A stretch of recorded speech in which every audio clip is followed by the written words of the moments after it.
Tony Abbott, thanks for your time. It's good to be with you, Brian. Good evening. Do you want a few shots of me walking? No, we've got plenty of those, thanks. I normally do some. I'm quite good at walking. Yes, you are. Yeah. Why is that? It's a gift.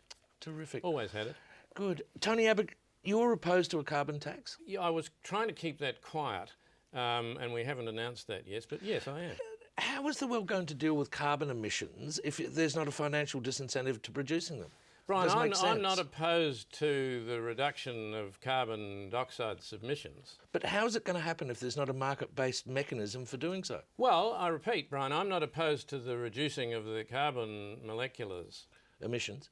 Look, if you're not opposed to reducing carbon emissions, why are you opposed to a carbon tax? It doesn't make sense. Well, I'm opposed to it as a tax. Are you opposed to other taxes? I'm opposed to other taxes brought in by this government, Brian. This is a very, very high taxing government. Compared to the previous high taxing government? No, but compared with a low taxing government, this is a very, very high taxing government. But Mr Abbott, if you want to build roads, you have to have taxes. You do. And provide money for railway lines, That's right. etc.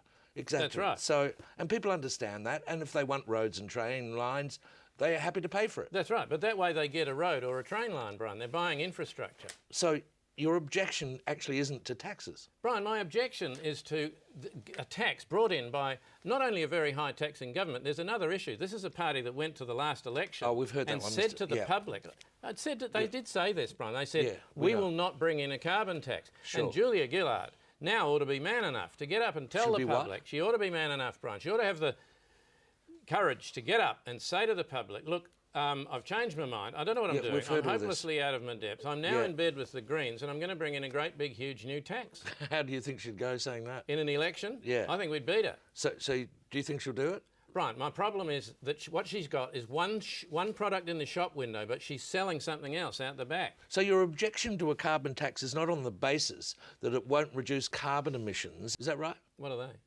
Well, carbon emissions are the problem. Oh, well, I'm opposed to them then. You're against carbon emissions? Oh, yeah, we won't be having any of them, Brian. But my main problem is with the carbon tax put in by this government. Yes, because you don't want to bring in a carbon tax. That's right. Right. OK. Mr Abbott, if there was an election and you won, what would you do about carbon emissions? I'd go to them and I'd say, look, you know, I'm Tony Abbott, I'm in charge now bloody stop it. You go to the carbon emissions and tell them this? I'd be frank with them, Brian. It's the only way to deal with them. I'd say stop it. Stop it? Stop it. Now? Right now. Thanks for your time. I'd say that to them too. Actually, Brian, you can come. You're good.